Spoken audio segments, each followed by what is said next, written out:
Capítulo 21. Juiz Lynch. A multidão americana. O sino de incêndio tocou 3 golpes curtos, sinistros, frios, proféticos. Houve um silêncio apreensivo, então a multidão avançou sobre a cadeia. Pararam abruptamente diante dos longos degraus de pedra que levavam à entrada principal. Eles haviam notado os canos de várias armas apontados para eles das janelas gradeadas. Por um momento, essa demonstração de força teve um efeito calmante.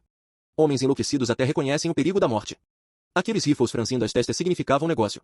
Então, novamente, à distância segura, os líderes do tribunal do juiz Lynch exigiam a entrada com bravatas, ao mesmo tempo amaldiçoando, empurrando e incitando a multidão covarde e insana a atacar.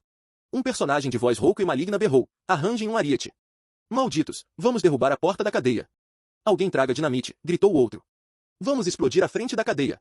Vamos fazer um serviço completo esta noite. Enforquem todos os assassinos e poupem o condado do custo desnecessário do julgamento. Alguém abriu caminho pela massa densa, gritando em voz alta. A multidão ouviu. Teria ele vindo assumir o comando? Eles vacilaram ligeiramente, indecisos. Desta vez, eles ouviram. Eles fugiram, ele gritou. Saíram pelo caminho dos fundos com o xerife, indo para Goshen na carruagem. Ainda vamos linchá-los, lamentou a multidão. Um homem pulou para a frente. Por Deus, eles nos enganaram, mas ainda vamos pegá-los. Eles não têm muita vantagem. Vamos, homens, vamos. Carruagens, carros de passeio, todo tipo de veículos apareceram rapidamente, como se tivessem vindo pelo ar. Homens a cavalo saíram rapidamente na vanguarda. A multidão avançou pelas ruas numa correria para todos os estábulos de Visalia. Centenas de cavaleiros logo saíam da cidade em perseguição desenfreada. 2 figuras encapuzadas, estranhas em Visalia, partiram numa carruagem carregando um pesado novelo de corda de manila de meia polegada. O ar da noite estava cheio do render das rodas e do trotar dos cascos dos cavalos. Os linchadores aceleravam. Eles estavam nos alcançando. Em estranho contraste com o que acontecerá o dia todo lá fora, em Visalia, tudo estava silencioso e comum dentro da cadeia. O xerife estava em seu escritório particular, calmo e composto, enquanto mensageiros traziam notícias da confusão que se aproximava. Finalmente, um disse: digo a você, xerife, essa multidão está séria, e a menos que você possa chamar os melhores homens de luta da cidade para ajudar, seremos totalmente superados em número. Todo pistoleiro e bandido de quilômetros ao redor está aqui. A cadeia não vai resistir a eles. Temos muitos rifles, espingardas, pistolas e munição, comentou o xerife após alguma deliberação. Vou transformar este lugar numa fortaleza. Ouvi esse telefone funcionando? Estou ligando para todos os cidadãos, nomeando os deputados pelo telefone e exigindo que se apresentem imediatamente. O xerife impacientemente dispensou os homens, ordenando que saíssem para se misturar ao povo. Conseguem os nomes dos agitadores. Ouviram? Gritou ele. Se amanhã vocês não tiverem uma lista de cada um deles, considerem-se dispensados. Os cidadãos apressavam-se agora ao escritório do xerife, rifles na mão. Era como a reunião de um clã. As notícias continuavam chegando de que a cidade espanhola estava uma massa fervente de homens bêbados. Um juiz proeminente do condado havia entrado na cadeia. Agora ele conversava com o xerife em seu escritório particular. Sua voz podia ser ouvida no corredor. Logo o xerife entrou na parte da cadeia. Parou na cela do velho chefe.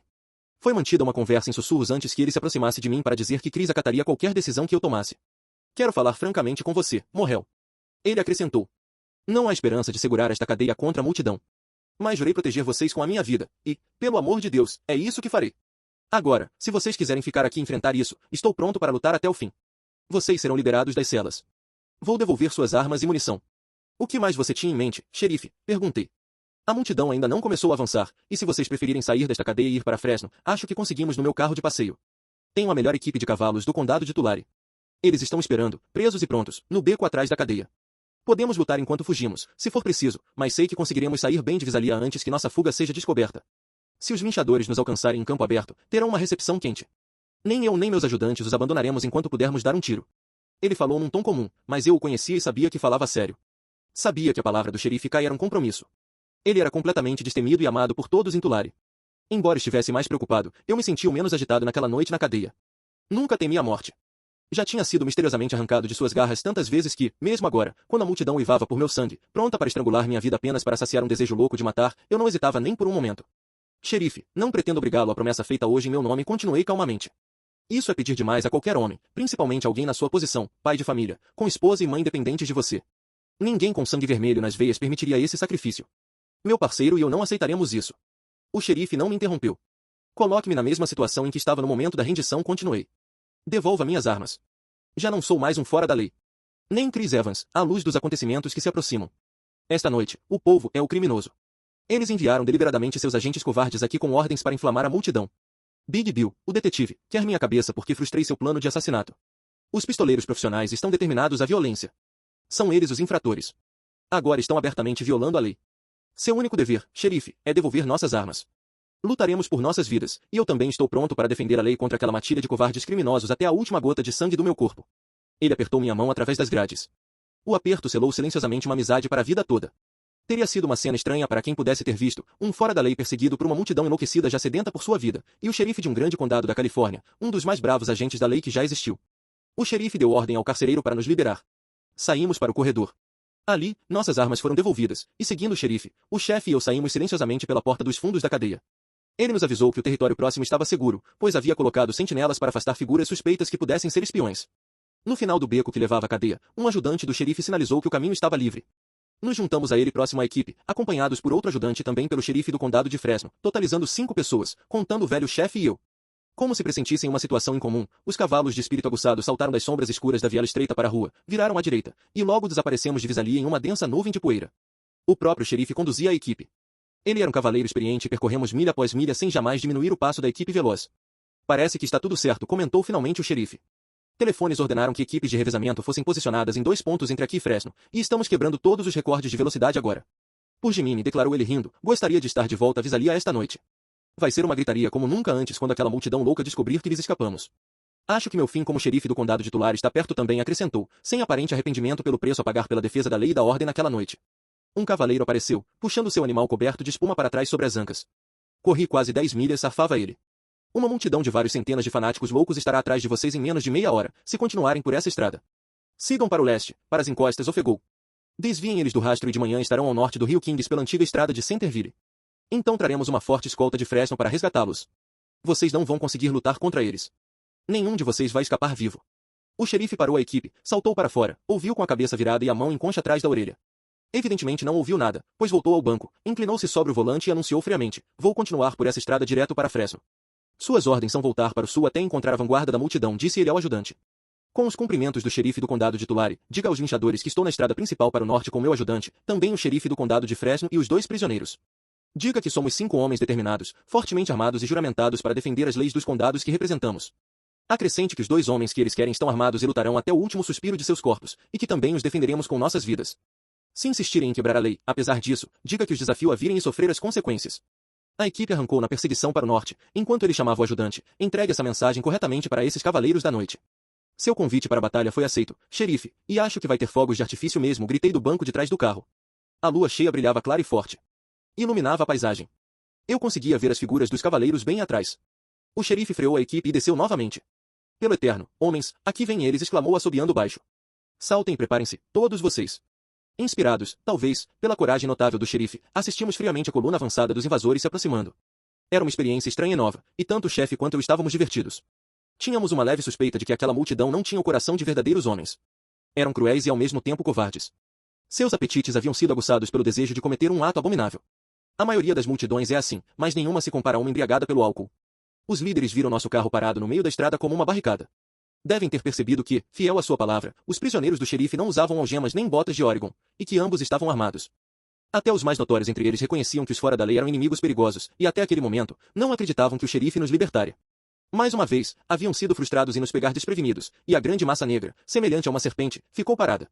O xerife sabia o que eles queriam, e antes que alguém assumisse o papel de líder, ele avançou alguns passos pela estrada, parou e enfrentou a ameaça. A multidão respirava como um só, agia e pensava como um só, a multidão, um monstro primitivo. Ele gritou em voz autoritária, sou o xerife do condado de Tulare, jurado a defender a lei, pelo Deus eterno, tenho a intenção de cumprir meu dever. Nenhum deles respondeu.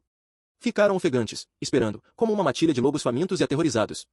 Meus prisioneiros estão armados e livres, continuou o xerife, e estou pronto para lutar ao lado deles até que o último de nós caia. Mas aviso que, para cada vida que vocês tirarem, cobraremos um preço de 10 para 1. Sua voz tinha firmeza, e a multidão sabia que ele falava sério. Conheço a maioria de vocês, e aviso que haverá tragédias em muitas casas antes do amanhecer. A quem escapar nesta noite, juro que vai balançar no fim de cordas no pátio da prisão de Visalia. O xerife voltou para a proteção do carro. Nós 5 estávamos prontos, esperando. Os 3 oficiais ficaram de um lado da equipe, enquanto o chefe fora da lei e eu estávamos do outro lado. Meu parceiro falou em sussurros baixos, quase inaudíveis para nossos defensores. Ele estivera estranhamente calado até então. Eu podia perceber pelo tremor de cabeça, semelhante ao de um leão, que o veterano de guerra, marcado por cicatrizes, sentirá novamente o cheiro da batalha. Estava em seu sangue, e agora, por ser uma causa justa, ele não podia resistir ao impulso de lutar, assim como não podia desafiar a lei da gravidade. Ele era, mais uma vez, o destemido líder. Senti sua força quando perguntou, digo, Morrel, como você está? Seu nervo está firme? Vamos ter que atirar de verdade esta noite. Chefe, estou com você, respondi. Esta velha Winchester vai derrubá-los como 10 pinos numa pista de boliche. Eu estava pronto, esperando, nervos e músculos em tensão. A princípio, uma onda de raiva me dominou. Depois comecei a ficar cada vez mais calmo a cada momento. Sabia que a força total da multidão havia chegado. A lua ampliava grotescamente seu número, transformando-os em milhares que se destacavam como uma sombra negra contra o brilho da estrada rural. Por que não fizeram nada? Por que não avançaram? O suspense era angustiante. Que poder segurava a mão sombria da morte para mim, talvez para todos nós? Quando fariam o avanço? Pensei. Houve um movimento. Parecia que os líderes avançavam, mas de repente eles viraram os cavalos e voltaram para a retaguarda do corpo principal, que estava bloqueado firmemente no centro da estrada. Como automatos, cada fileira, ao ficar exposta à vista frontal e sem líder, seguia a ação da primeira linha. Fiéis à história das multidões, que sempre são covardes diante do perigo, estavam recuando para o sul, de volta a Visalia, de onde vieram. Sumiram na nuvem de poeira. Todos haviam partido, e aliviado, o xerife voltou sua atenção para os cavalos. Pronto para partir, ele ficou esperando junto com os outros oficiais ao lado do carro. O chefe e eu estávamos alguns passos afastados deles. A cavalaria dos fora da lei da Califórnia, que tanto tempo havia vagado livre pelas Sierras, estava mais uma vez sendo testada naquela noite. Estávamos armados e livres para lutar pela nossa liberdade sob a cobertura da escuridão. Nosso navio nos esperava para nos levar aos confins do mundo. Será que nossa honra nos obrigaria a sacrificar a liberdade e ser condenados à servidão penal perpétua sob um sistema medieval de tortura no ar fétido de uma prisão? Aproximei-me do xerife, estendendo minhas armas como sinal de rendição. O chefe me seguiu quase imediatamente. O bravo oficial quebrou o silêncio. Suas palavras eram carregadas de grande emoção. Sou o homem mais feliz do condado de Tulare esta noite. Garotos, sentem-se logo e vamos sair daqui antes que essa multidão enlouquecida mude de ideia. Uma tragédia foi evitada. O bom nome do Estado foi salvo de uma vergonha que teria lançado sombra até mesmo sobre a nação e todas as suas instituições livres. O sol já havia nascido, e o povo de Fresno começava a se movimentar nas primeiras horas de mais um dia, quando, cansada e coberta de poeira, a equipe parou diante das portas da cadeia do condado. Subimos os degraus em silêncio. Um sentimento estranho tomou conta de mim. Apenas 3 meses antes, naquele mesmo lugar, eu havia cometido um ato de fora da lei. Ali estava eu, de volta à mesma cadeia de onde havia tirado o velho chefe, após tê-la tomado sozinho. Estava estranhamente calmo, falei para Jake, meu silencioso ouvinte. Talvez eu não tivesse consciência clara do que o futuro reservava. Uma coisa eu sei agora, no entanto, a cortina negra do destino caiu sobre mim naquele dia em que a porta da cadeia bateu, encerrando a carreira do mais jovem membro dos fora da lei da Califórnia. Má sorte, respondeu Jake, na casa dos mortos-vivos. Suas últimas palavras dizem muito. Diga, Ed, continuou ele, o que aconteceu com o gato e o urso no acampamento Manzanita? Eles pegaram o gato, respondi, mas nunca encontraram o urso. Um dia trouxeram o gato até minha cela na cadeia do condado. No momento em que foi libertado, uma sombra escura passou pelo ar e pousou no meu ombro, chiando e resmungando. Ele nunca havia permitido que eu tocasse antes, mas as coisas haviam mudado. Parecia sentir um laço de companheirismo em nossa dupla cativeiro. Ele cravou as garras nas minhas roupas, agarrando-se como uma alma perdida ao último refúgio que lhe era querido. Eu não podia fazer nada para ajudar a pobre criatura, e depois de cerca de 1 hora de luta eles o anestesiaram com clorofórmio e o levaram embora. Soube mais tarde que o animal selvagem, o mascote dos fora da lei, foi colocado em exibição na feira de inverno em São Francisco. Diziam que fizeram uma fortuna com ele. Capítulo XXI. Condenado à prisão. Prisão perpétua, trovejou o juiz com raiva. Soou nos meus ouvidos. Vagamente, eu tinha consciência do terrível significado daquela única palavra do tribunal. Meu destino estava selado. Ela veio ao final de uma longa arenga do magistrado que, nesse momento solene, aproveitou para discursar com uma diatribe moral sobre minha carreira criminosa e maligna. Que o seu destino sirva de exemplo a outros jovens mal orientados que possam ser tentados a imitar sua carreira de fora da lei. A sentença deste tribunal é que você seja confinado na prisão estadual de Folsom para trabalhos forçados nas pedreiras pelo resto de sua vida natural. O juiz deixou apressadamente o banco ao pronunciar a última palavra. Essa última palavra, prisão perpétua, concluiu um dos julgamentos mais farsescos da história do grande estado da Califórnia. Na linguagem da prisão, eu havia sido sacrificado. Foi uma zombaria maldita da justiça. 2 delegados do xerife agarraram meus braços com firmeza. Eu ainda estava parado, rígido, olhando para o lugar onde o juiz estivera, o homem que, com tamanha frieza, havia tirado minha vida. Estava mudo, sem palavras. A sentença havia chegado de repente, ao fim de 2 longos meses de encarceramento num tanque de aço da cadeia do condado. Eu havia sido mantido estritamente incomunicável, sem sequer o direito de receber um amigo para me oferecer uma palavra de consolo. Fui privado de todos os direitos, inclusive o de consultar um advogado. Fui tratado como um condenado à morte. Uma vigilância especial, o polvo da morte, vigiava minha porta dia e noite. Desta vez, os oficiais do condado estavam decididos, eu não vagaria mais pelas montanhas. Temiam que fosse feita uma tentativa de me libertar. Sabiam que eu tinha centenas de amigos e suspeitavam que muitos cúmplices estivessem dispostos a arriscar um ataque à cadeia. Circulava o boato de que prefeririam isso a correr o risco de que eu cedesse após longas sessões de tortura e confessasse tudo. Acreditava-se que os membros desconhecidos do bando de fora da lei prefeririam atacar a prisão a ver seus nomes revelados. Guardas em patrulha desafiavam qualquer estranho que se aproximasse. Ninguém podia se aproximar, a menos que estivesse acompanhado por oficiais ou detetives. As linhas de segurança estavam firmes. Durante 2 meses, meu caso ficou envolto em mistério. Raramente passava um dia sem que estranhos fossem levados ao corredor para me observarem pelas grades da cela. Alguns me lançavam olhares duros, depois balançavam a cabeça e diziam, não, não é ele. Um dia, um detetive insistiu acaloradamente que eu era o homem. Sabemos que é ele, porque temos os fatos. Se você o identificar, nosso caso está completo. Podemos provar que ele estava na sua cidade naquela noite, e que foi visto deixando o local do crime. Mas o homem que ele trouxe para me identificar balançou a cabeça com firmeza. Deus do céu, pensei. Será possível que estão tentando me incriminar por um assassinato para me enforcar? Tentativas como essa foram inúmeras. Algumas eram grotescamente ridículas. Uma mulher de meia idade, vestida de forma espalhafatosa e coberta de joias, declarou com audácia que eu era um dos 2 ladrões que haviam assaltado a diligência de Yosemite. É ele quem arrancou meus anéis dos dedos e rasgou minha pele, gritou ela. Depois de esperar pacientemente que a mulher meio histérica se acalmasse, perguntei. Perdoe-me, senhora, quando isso ocorreu? Em que mês e que data? Ah, você sabe muito bem a data, seu bruto. Eu queria era ter sido um homem com uma arma na mão naquele dia. Eu teria enfrentado você sozinha, porque vocês eram um par de covardes imundos. Se dependesse de mim, seu fim seria na forca. Mas eu insisti. Madame, a senhora está sendo irracional. Está sendo desonesta ao se recusar a dizer quando ocorreu esse crime. Posso provar que a senhora está enganada com as próprias palavras que acabou de dizer. Ela começou a reagir. Se quer saber, foi em setembro passado. Mas isso não vai te ajudar em nada. Sei que você é o homem, e vou jurar isso em tribunal. Para ser exata, foi no dia 14. Mas, você sabe muito bem a data. É típico do seu tipo fingir. Todos vocês são inocentes até serem pegos. Eu adoraria estar no seu júri. Eu o mandaria para a prisão perpétua. A voz dela terminou em guinchos ásperos. Agora era minha vez. Eu sorria. Senhora, lamento não poder me oferecer como sacrifício. Isso talvez satisfizesse seu desejo de vingança, mas a verdade me obriga a dizer que seria fisicamente impossível eu estar presente no local desse assalto à diligência na data que a senhora indicou. Eu estava em Chicago, na Feira Mundial, e tenho provas incontestáveis desse fato. 2 longos meses foram gastos tentando me quebrar ou me incriminar em algum crime que me levasse à forca, mas todas as tentativas falharam. Resisti a todo o esforço dos mais astutos e brutais torturadores para arrancar de mim a confissão de algum crime imaginado ou não solucionado, por meio dos terrores do 3º grau. Ah, Morrel, nós sabemos de tudo, gritavam os frustrados inquisidores. Conhecemos cada um de vocês. Chamavam você de o 25º homem. Temos sua história completa. Sabemos, é claro, que você não é tão mau quanto dizem. Você é jovem, e os mais velhos se aproveitaram de você. Temos 5 ou 6 já capturados e trancados na cadeia do condado de Kearney. Só ontem, mais 2 foram presos e estão agora detidos em Visalia. Temos até vários membros do seu bando trancados na outra ala desta cadeia. Temos meia dúzia de confissões, e se você não se cuidar, eles vão te passar a perna. Esse assalto à cadeia não vai pesar tanto contra você. Podemos conseguir uma pena leve. Seja sensato e conte tudo. Prometemos que você será protegido. Há muito de homem em você, e é uma grande pena que tenha se metido com gente tão ruim. Então, num instante, a bajulação se transformava. Pelo Deus vivo, Morrel, você nunca vai a julgamento. Escapou de nós em Visalia por um triz, mas aqui não tem como. Se não confessar, se continuar com essa teimosia, logo, numa dessas noites, vão tirá-lo da cadeia e pela manhã você vai estar pendurado numa árvore na praça do tribunal. Cerca de uma semana antes do meu julgamento, um dos detetives mais antigos da companhia teve comigo um último embate, sozinho. Essa seria a última tentativa.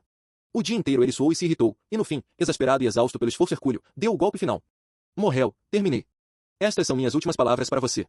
Ajude-nos a levar o resto desses fora da lei à justiça. Ajude-nos a impedir mais crimes e depredações contra a ferrovia. Fique do lado da lei e da ordem e será recompensado. Prometo, sob meu juramento sagrado, que você receberá uma pena leve. Já fui assegurado pelo promotor e pelo juiz-presidente da Corte Superior que você receberá apenas 7 anos, com recomendação de clemência futura. Assim que isso for feito, posso garantir que receberá um indulto dentro de 2 anos.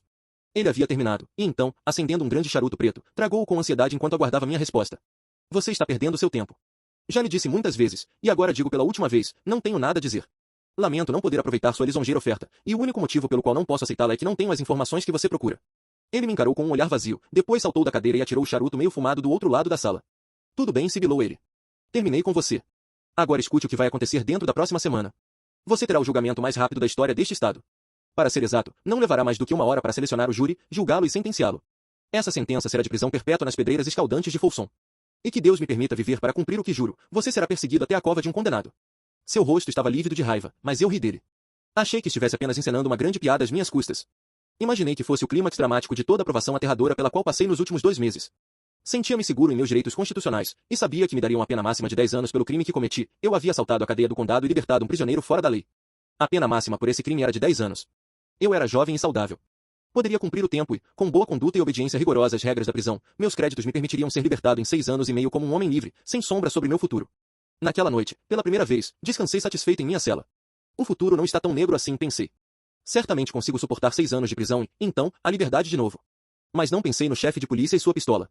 Eu havia sido apanhado nas engrenagens da máquina criminal. Minha vida seria usada como engrenagem moída em suas rodas pesadas, depois lançada no lixão criminal da sociedade. O povo havia me marcado para o sacrifício e os funcionários do Tribunal do Estado eram ferramentas dispostas. Minha condenação limparia a ficha. Eu pagaria o preço por todas as depredações cometidas contra a grande companhia ferroviária. 2 meses de encarceramento e eles não conseguiram me incriminar por nenhum crime grave. Agora, a manipulação da lei serviria para inventar um. Na fuga da cadeia, eu havia rendido o chefe de polícia que estava próximo ao carroça que usaríamos para fugir de volta às montanhas. Peguei sua pistola para impedir que ele atirasse em mim. Isso foi considerado roubo na estranha interpretação da lei usada contra mim. Fui, portanto, julgado pela acusação técnica de roubo, condenado e sentenciado à prisão perpétua. A grande sala de audiência onde se encenou a farsa do julgamento estava lotada até as portas com uma mistura de pessoas, muitas das quais claramente serviam ao povo. Por outro lado, uma grande parte era formada por simpatizantes e amigos. O restante eram cidadãos de mente aberta que apenas desejavam que eu fosse julgado com justiça pela acusação de assaltar a cadeia do condado e ajudar um prisioneiro a escapar. A rapidez com que a máquina judicial se movimentou espantou até os espectadores. Antes mesmo de eu entrar, a bancada do júri já estava preenchida com 12 homens bons e verdadeiros. Deus me salve! Eram jurados profissionais contratados por diária para absolver ou condenar segundo a vontade de seus empregadores, independentemente das provas a favor ou contra o acusado. Nosso sistema de júri americano há muito superou sua utilidade, mas, entre seus incontáveis defeitos, nenhum iguala os abusos perpetrados pela infâmia do sistema de júri profissional. Sinistro e terrível, tem sido usado como instrumento de tirania e fez mais para corromper e ridicularizar a justiça do que todos os outros males antissociais juntos. Enfraqueceu e derrubou a majestade da lei.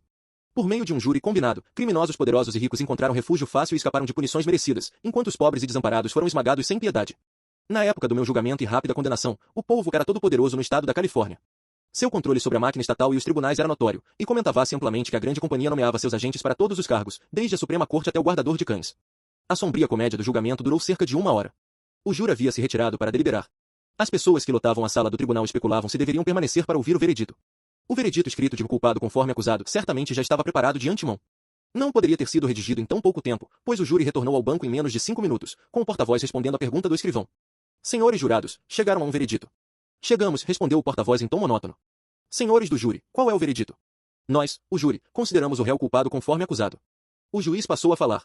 Meus guardas me ergueram para que eu ficasse de pé, e tudo o que ouvi foi a conclusão.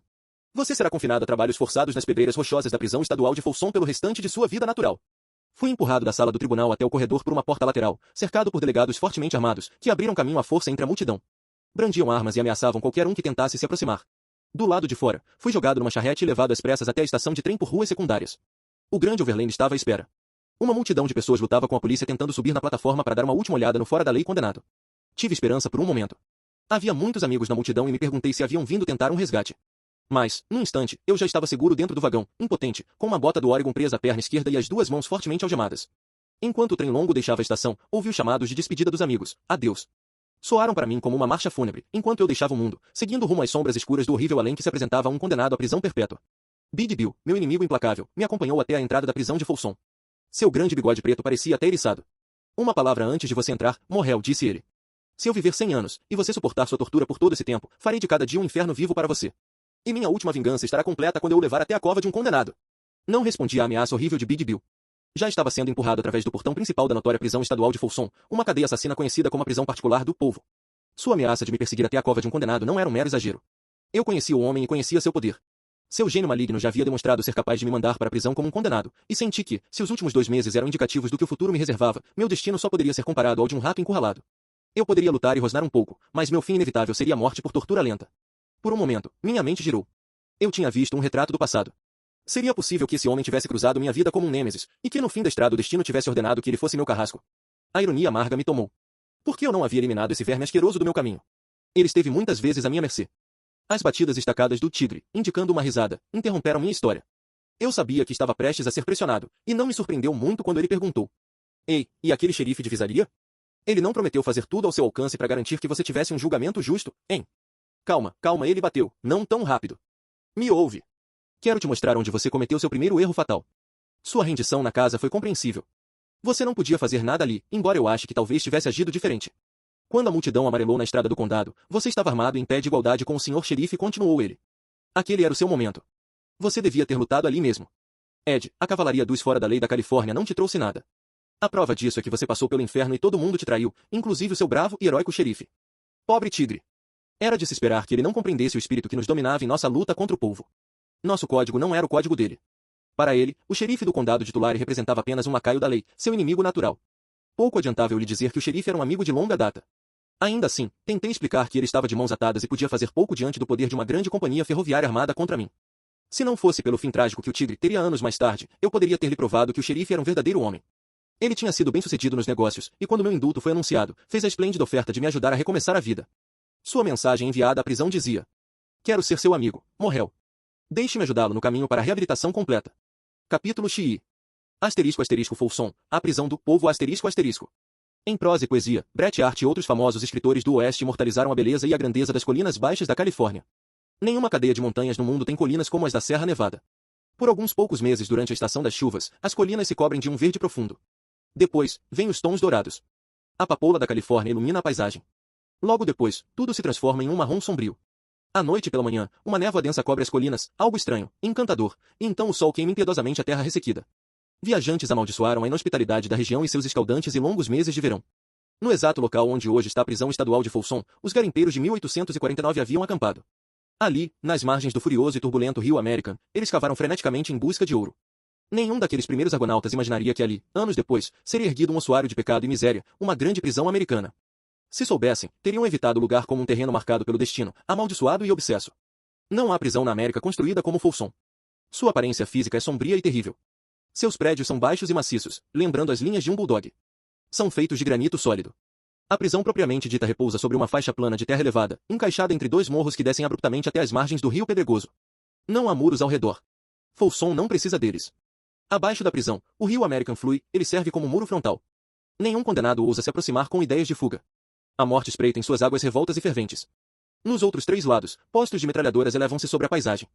São conhecidos como a linha externa da morte. Mais próximos estão outras duas linhas mortais, compostas de caixas de pílulas, patrulhas montadas e a pé. Dentro dessas linhas fatais, criaturas de uniforme listrado rezam ou amaldiçoam, conforme escolhem, enquanto arrastam lentamente a medíocre porção de vida que a lei lhes deixou. Os condenados em Folsom jamais eram advertidos contra a fuga. Os guardas armados davam boas-vindas a toda tentativa. Isso era chamado de esporte sangrento por lá. Nada agradava tanto os experientes caçadores quanto um alvo em movimento. A ordem permanente aos guardas da linha era não fazer perguntas, não esperar explicações, atirar para matar. E a história sangrenta de Folsom testifica amplamente como esses brutos cumpriram a ordem com precisão mortal. Folsom escreveu uma história arrepiante e terrível. Condenados que não estavam calejados o suficiente para suportar sua labuta escravizante e suas torturas enfrentavam deliberadamente os tiros de seus ansiosos algozes ou, talvez, atiravam-se cegamente nas águas do rio, preferindo uma morte mais misericordiosa. Tais tragédias eram comuns na época em que entrei em Folsom. Uma aconteceu justamente naquele dia. Um pobre chinês, meio demente, havia se afastado de seu trabalho na pedreira e descido até a margem do rio. Sem sequer dar um aviso, um guarda atirou de um penhasco acima. A pobre vítima tombou no rio, gravemente ferida, mas por sorte em um ponto onde não foi levado pela correnteza. Nesse momento, o capitão da guarda apareceu. Era um homem ímpio, insensível e cruel, que se importava menos com um condenado do que com um cão raivoso. Ordenou brutalmente a dois prisioneiros que pulassem na água e retirassem o homem que se afogava. Essa ordem, em si, teria sido muito humana, se antes ele tivesse tomado cuidado de ordenar aos guardas que não atirassem. Centenas de prisioneiros aplaudiram quando os dois homens enfrentaram corajosamente a morte para salvar um companheiro. Mas a cena transformou-se em horror num instante. Os guardas haviam atirado deliberadamente nos que faziam o resgate. Os gritos histéricos e animalescos de centenas de presos fizeram o covarde capitão da guarda recobrar o juízo. Tremendo de medo, com receio de ser morto pelas marretas dos trabalhadores da pedreira, ele gritou freneticamente e gesticulou para os assassinos no alto da encosta, mandando que parassem de atirar. Eles relutaram em abrir mão de sua presa, mas foram obrigados a obedecer ao oficial comandante. Os dois bravos prisioneiros, ainda que feridos, conseguiram trazer de volta o homem. Ele estava morto. O tratamento dado aos peixes frescos em Folsom podia ser resumido em uma palavra, rapidez, no momento em que fui recebido, minhas correntes foram retiradas. O chefe adjunto, um dos três que me haviam levado a Folsom, entregou a chave da minha bota do Oregon ao capitão da guarda, como eu havia contado ao Tigre, continuando minha história. Um ajudante rapidamente desparafusou o aparato, e os 30 quilos de aço que eu havia usado por 2 meses foram removidos da minha perna esquerda. Aquele instrumento infernal deixou marcas e cicatrizes onde o peso fazia contato com a carne sensível. Exatamente 1 hora depois que entrei em Folsom, eu estava em posição de sentido diante do escritório do carcereiro. Minha cabeça havia sido raspada, e eu vestia o uniforme horrível de listras largas e circulares, o emblema da vergonha atribuído a um condenado. Enquanto esperava ali, mergulhado em minha miséria, guardas zombeteiros e oficiais inferiores carrancudos passavam e paravam por um momento para me examinar dos pés à cabeça com olhares curiosos. Então, um oficial grisalho, aparentemente alguém com autoridade, deu uma ordem. Levem-no pelo portão da liberdade até a frente. O capitão quer tratar desse sujeito. Em pouco tempo, eu estava em um grande escritório, ricamente mobiliado, mais parecido com a sala de recepção do governador do estado. O ajudante bateu os calcanhares, saudou e saiu. Esperei em silêncio o diretor se virar. Estava diante de ninguém menos que o autocrata da cidade dos vivos mortos. Ele também havia sido um grande detetive ferroviário da Companhia do Povo e, como recompensa por seus serviços fiéis, receberá o cargo de diretor da imensa prisão de Folsom. Era fato conhecido que ele ainda estava na folha de pagamento da companhia, enquanto recebia o alto salário de seu cargo às custas dos contribuintes do estado. Era um bruto mesquinho, irascível e sem o menor vestígio da bondade humana em sua alma. Era temido, odiado e desprezado até mesmo pelo mais vil dos condenados dentro das linhas fatais de Folsom. Chegará junto com a construção da prisão e, como ela, escrever uma história negra como o inferno. Era um homem com cerca de 1,80 m de altura, com uma enorme barriga protuberante e um rosto de queixos pesados. Bolsas azuis inchadas sob os olhos vermelhos escaldantes quase os escondiam, revelando o bêbado crônico que ele era. Em resumo, o diretor da prisão de Folsom fazia jus à sua reputação. Observei o pêndulo do relógio balançar lentamente de um lado para o outro. No silêncio terrível, o tic-tac soava como marteladas. Aquele velho caçador de ladrões, o diretor, usava o velho truque policial do silêncio e da indiferença. Só quando sentiu que o efeito desejado de nervosismo havia sido alcançado, levantou-se da cadeira giratória e me olhou pela primeira vez. Com as duas mãos enfiadas profundamente nos bolsos da calça, ele comentou com desdém. Então, finalmente te pegaram. Você é aquele homem mau das montanhas de Tulare. Mordia ferozmente a ponta de um grande charuto preto, e seus lábios estavam fortemente manchados pelo suco do tabaco. Fitou-me por um momento e depois atravessou a sala. Morrel, vem aqui e olhe por esta janela. Com um gesto grandioso da mão, gritou. Você vai notar que não há muros ao redor deste hotel para obstruir a bela vista das colinas. Um lugar realmente agradável. Mas é fato que alguns dos hóspedes deste hotel tentam sair sem passar pelo balcão da recepção. Ele se virou e voltou a me encarar com um olhar penetrante. Agora, Morrel rosnou, vou te conceder um privilégio especial. Sempre que se cansar das acomodações do meu hotel, repetir a palavra hotel com ênfase zombeteira, você está livre para ir. Pode sair andando dos terrenos. Pode ir para o leste, oeste, norte ou sul, mas, pelo Deus vivo, com os punhos cerrados e os olhos flamejantes ele sibilou, eu reservo o direito de impedi-lo. E como um pós-escrito, acrescentou. Se eu quiser exercer esse direito. Pela primeira vez desde que entrei na prisão, recuperei totalmente minha lucidez.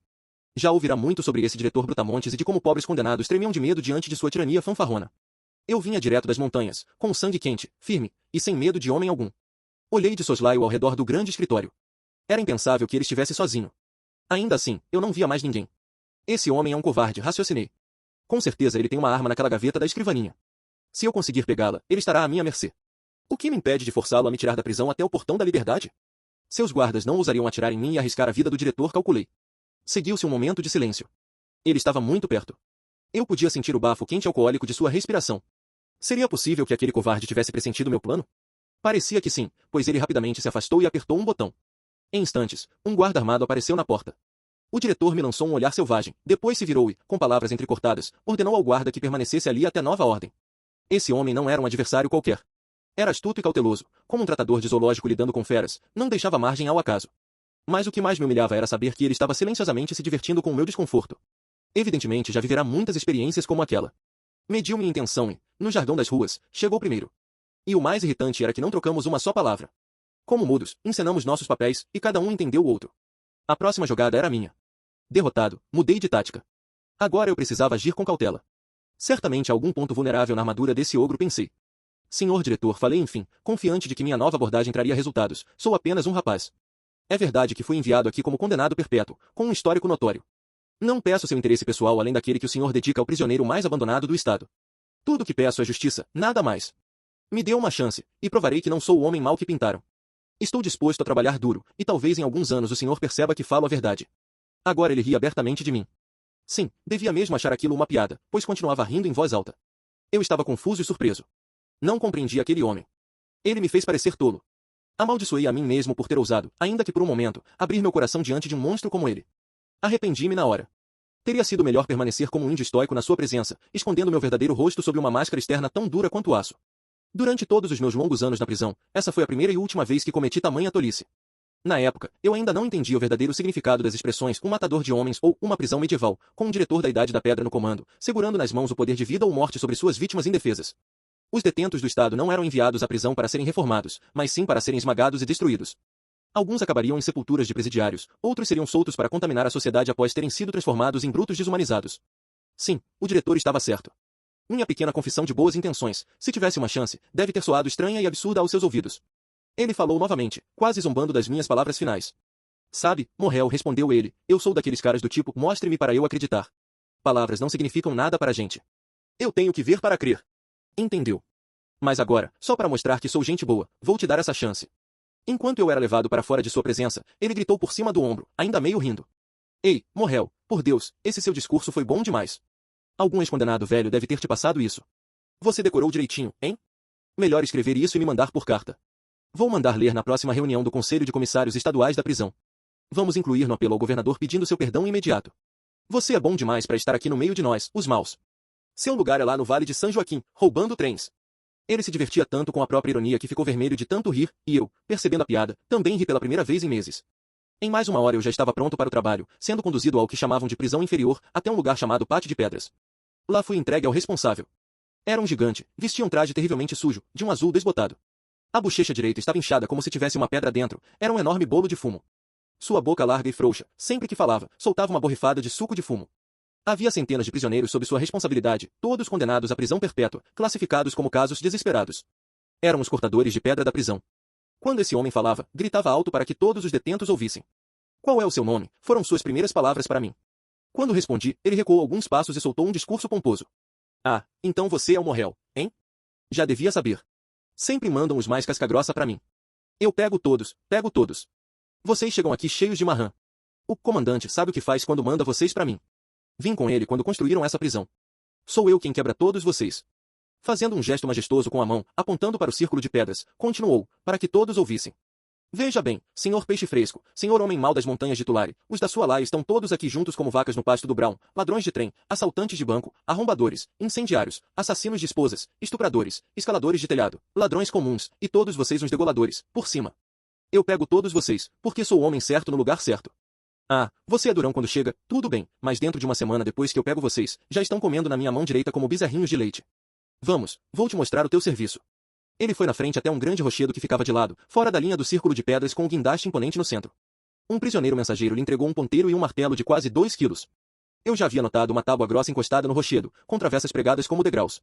Estendendo o ponteiro e o martelo para mim, ele ordenou que eu subisse naquela pedra e, ao mesmo tempo, com um gesto do dedo indicador, advertiu. Morrel, mira bem no centro e não para de bater com esse martelo e ponteiro. Teu trabalho é cavar um buraco no meio dessa pedra. Presta atenção. Não saia daí sem me dar o sinal. Se sair, as metralhadoras vão ser viradas para você. Entendeu bem essa última parte? Eu disse que os guardas têm ordens. Você pode até ter sido bom de mira quando lutava contra oficiais da lei, mas lá em cima, nas torres com as metralhadoras, estão homens que são franco-atiradores, e a ordem é atirar para matar ponto. Agora que me ouviu até o fim ele concluiu, pode fazer o que quiser. A partir de hoje, é trabalhar, se virar ou morrer. Aqui, neste lugar, o diabo leva o último. Asterisco asterisco capítulo X. A vida numa prisão assassina asterisco asterisco. O pátio de corte de pedras da prisão de Folsom e seu enorme guindaste ficavam no centro de um terreno em forma de bacia. Altos penhascos quase cercavam o grande círculo. Estavam armados com torres altíssimas de metralhadoras Gatling. Dentro dessa bacia o sol despejava seus raios implacáveis, carregados de calor, desde o amanhecer até o anoitecer. Raramente uma brisa quebrava a atmosfera quente e fétida. Para mim, parecia um caldeirão do diabo, onde ferviam as almas torturadas dos condenados do Estado. Nesse lugar, trabalhavam todos os presos mais perigosos da penitenciária, homens considerados completamente à margem da lei, sem nem mesmo um vestígio de direito que o Estado cruel estivesse disposto a respeitar. Ali se curvavam ao trabalho odiado, amaldiçoando e sendo amaldiçoados, desde o primeiro golpe de martelo, antes mesmo do sol queimar as entranhas daquele inferno, até o grito final das sirenes gigantes, que anunciavam o fim da jornada exaustiva. Com as sombras da noite se arrastando pelas colinas da Sierra Nevada, a longa fila sinuosa de criaturas listradas arrastava-se pela estrada empoeirada que levava a outro inferno ainda mais feroz por trás dos portões de aço, as celas da prisão.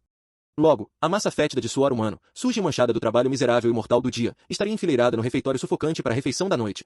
Ela consistia em um café clandestino vil, sem açúcar, preto como piche, pão seco e grosseiro, e um prato de feijões aguados e sem tempero.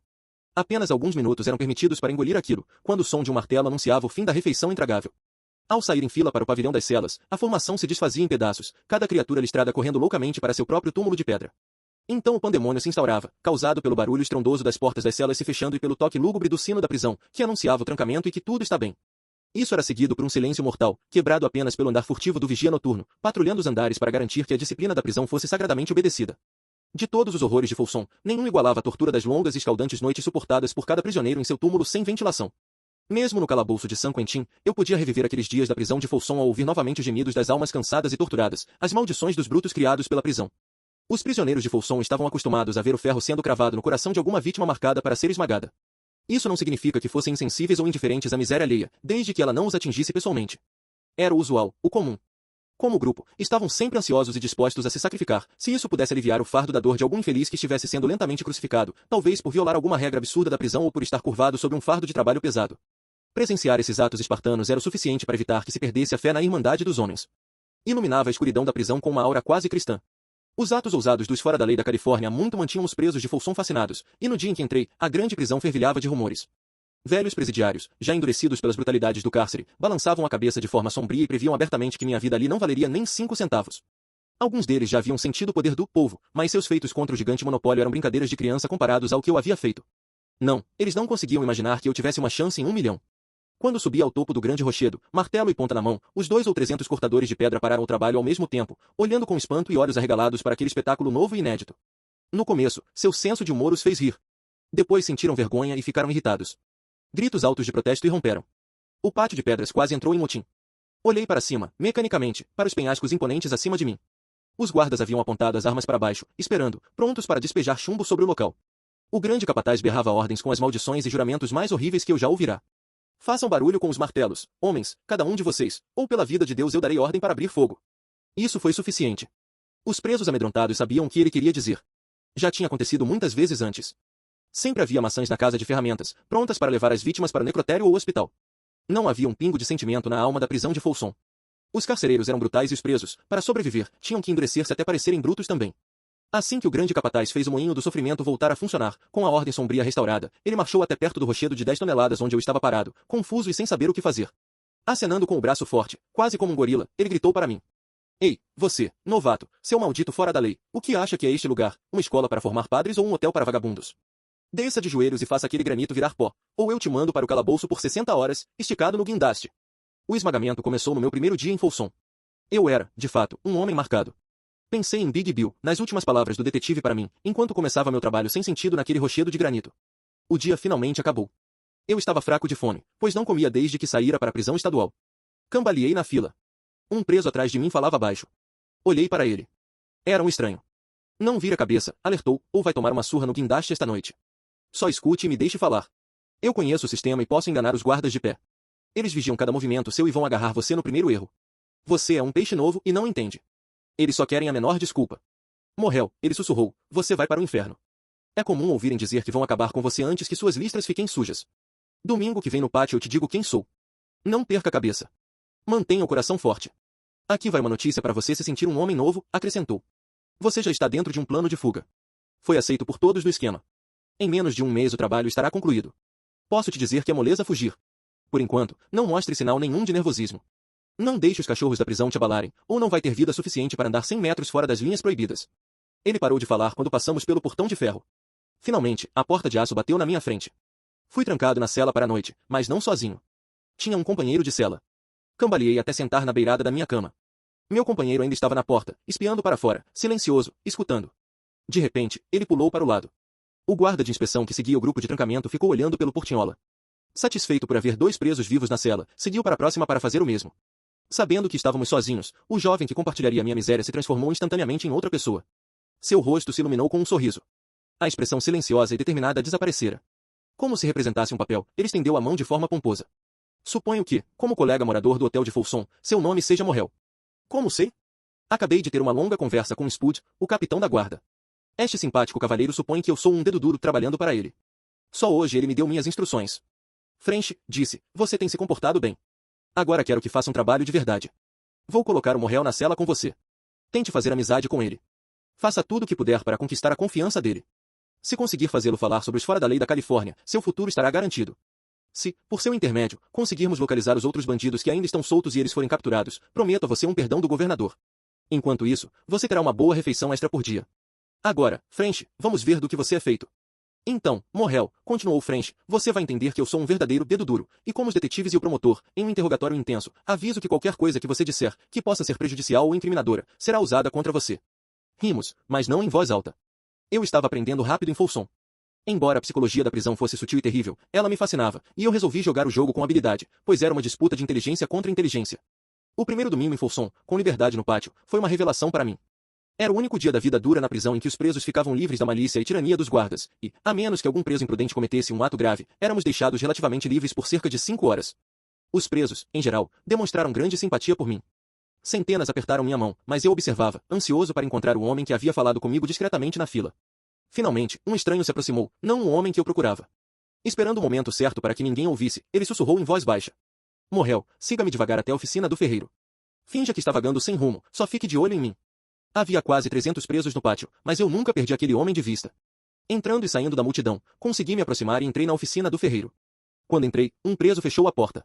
Havia pelo menos 8 ou 10 homens na grande sala. Um deles acionava os foles da forja, suor escorrendo pelo rosto. Senti que algo bastante incomum estava acontecendo. Havia uma atmosfera de apreensão, contrastando com a atitude despreocupada dos homens. Um deles, com um grande alicate, levantou um pote de ferro das brasas incandescentes, que estavam quase brancas.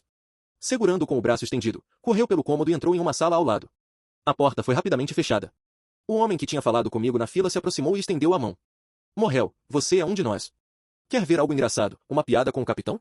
Ele segurou meu braço e entramos na sala onde o homem tinha desaparecido com o pote vermelho. Nunca fui facilmente pego desprevenido, mas o que vi naquela manhã em uma das prisões mais notórias e mortais da América do Norte me deixou perplexo por um momento. Havia pelo menos meia dúzia de homens ali, todos ocupados. Notei que aquele com o pote estava cuidadosamente derramando metal fundido em moldes de barro, enquanto outros trabalhavam freneticamente, tirando rebarbas de moedas novas e brilhantes. 25 centavos, 50 centavos e moedas de $1 estavam espalhadas em pequenas pilhas sobre várias mesas. Era uma fábrica de dinheiro. Eles estavam fabricando moedas falsificadas. Meu novo amigo respondeu à minha pergunta não feita com um sarcasmo mordaz. Você sabe, Morrel, o Estado nos faz trabalhar duro, mas não nos paga nada. Eles roubam nosso trabalho, mas isso não é considerado roubo segundo a ética da sociedade e a lei constituída. Agora, sabe, só trabalho e sem pagamento tornam Jack um homem ruim, e os condenados não são exceção a essa regra inexorável. Suas palavras não passaram despercebidas para mim. Olhei para ele com atenção. Que estranhos ecos elas tinham. Ele evidentemente era um homem instruído e eu estava recebendo minha primeira lição verdadeira sobre os mistérios da prisão. O submundo se desdobrava. Ali, naquela prisão suja, aquele homem me dava a primeira arma que eu poderia usar em anos futuros para refutar os defensores da chamada penologia moderna e os criadores daquela pseudociência, a criminologia com sua progenie bastarda, aquele diabolical antro de tormento, maldade e condenação, o sistema prisional modelo americano. Meu novo amigo continuou. Você sabe, Morrel, neste país você não pode fazer nada sem dinheiro, e já que o Estado nos rouba os frutos do nosso trabalho, aos quais temos direito moral, a necessidade nos obriga a recorrer a meios semelhantes para suprir nossas necessidades. Já que o Estado é um ladrão descarado, seria irracional esperar que os protegidos do Estado fossem melhores. Além disso, ouvimos dizer que há uma grande reclamação sobre a escassez de dinheiro em circulação, e que a Casa da Moeda dos Estados Unidos trabalha febrilmente dia e noite para atender essa demanda urgente. Agora, veja isso sob a luz correta. Sinceramente, você não acha que deveríamos ser considerados cidadãos patrióticos, ajudando com nossa indústria a salvar nosso amado e paternalista governo de ir completamente para o inferno? Como eu nada dizia, ele prosseguiu. Você vai dizer que essa não é moeda boa, e outros a condenarão como falsificação. Concordo. Mas veja só. Comprove que isso é pelo menos uma obra quase de arte. Veja, tem a cor verdadeira, o peso, o som e a sensação, e a única coisa em que difere da moeda oficial é a qualidade do material de que é feita. Uma mera bagatela, apenas os exigentes reclamariam, como o chefe do departamento do serviço secreto, ou outros conhecedores pouco razoáveis. Os outros falsificadores riram da sagacidade do meu amigo. De alguma forma, fiz uma careta mecânica para disfarçar meu completo espanto. Fiquei surpreso quando pensei na situação incongruente. De todos os lugares que a imaginação mais selvagem poderia imaginar para abrigar uma fábrica de moeda falsa, certamente uma grande prisão estadual deveria ser o último. E, no entanto, ali estava, em pleno funcionamento e bem diante dos bulldogs da lei, e pelo que eu podia perceber, ocorrendo abertamente e com perfeita impunidade. O submundo e sua vida são cheios de complexidades e contradições estranhas. Nada funciona de modo direto. Tudo se baseia na indireção. Poucos entendem esse enigma. Mesmo aqueles que se aproximam com a intenção de estudar o crime se atrapalham completamente tentando desvendar seus mistérios confusos. Sua terminologia é até confusa e vaga. Por exemplo, um homem alto é chamado de baixinho, enquanto um homem baixo, gordo e atarracado é chamado de magro. Já ouvi um homem de 90 quilos ser chamado de magrelo. Por outro lado, vi presos notoriamente taciturnos e mórbidos, que quase nunca falavam, chamados de faladores, enquanto seus opostos, barulhentos e tagarelas, eram chamados de caladinhos. Mas a vida, de qualquer forma, é cheia de contradições, e o submundo é apenas uma parte disso. Queria aprender mais sobre a fábrica de falsificação, então bombardei meu amigo com perguntas. Diga-me, como vocês conseguem escapar com isso? Perguntei. Tudo parece tão inacreditável. As coisas mais difíceis, Morrel, às vezes são as mais fáceis, e essa é uma delas. Se não fossem os dedos duros nas prisões, os condenados poderiam roubar até os uniformes das costas dos guardas e eles nem perceberiam. É preciso inteligência para enfrentar inteligência, e os únicos cérebros nas prisões americanas estão vestidos de listrado. Esse lote de dinheiro que estamos fabricando estará em São Francisco até a próxima quarta-feira. Estamos operando há quase um ano. Aquele guarda de cara de bulldog que você viu lá fora, perto da porta, é o bruto mais cruel da linha, mas ele é o chefe do esquema. Antigamente, ele era um boêmio em Frisco e, fora do expediente, é um cara legal e de confiança. Conseguimos colocá-lo na linha de guarda por influência em Frisco. Ele tem desempenhado um papel desde que chegou aqui, e agora o velho Skipper e Spud, o capitão da guarda, acham que ele é o próprio demônio encarnado. Eles o apontam com orgulho para que algum guarda frouxo se espelhe nele. O ferreiro ali na outra sala trabalha até aos domingos, e o Spud, o chefe de segurança, escolheu nosso homem para o serviço especial de vigiar este local. Estamos mais seguros aqui do que nas regiões mais inacessíveis da Sierra Nevada. Depois que escurecer hoje, esse matador de confiança do diretor vai levar as moedas até a cidade de Folsom. Elas sairão no primeiro trem da manhã, enviadas para Frisco pela Wells Fargo. Aposto $1 contra um níquel que algumas dessas moedas novas estarão em circulação dentro de uma semana. Quando tudo foi explicado, entendi o que meu amigo queria dizer com sua linguagem idiomática, que as coisas mais difíceis muitas vezes são as mais fáceis. É um conhecido truísmo do submundo que o lugar mais seguro para se esconder como fugitivo da justiça é estar trancado com segurança em alguma prisão, e esses falsificadores que exerciam seu ofício não pareciam exceção a essa regra. Meu primeiro domingo em Folsom havia sido, até então, cheio de emoções e surpresas. Era tudo novo para mim.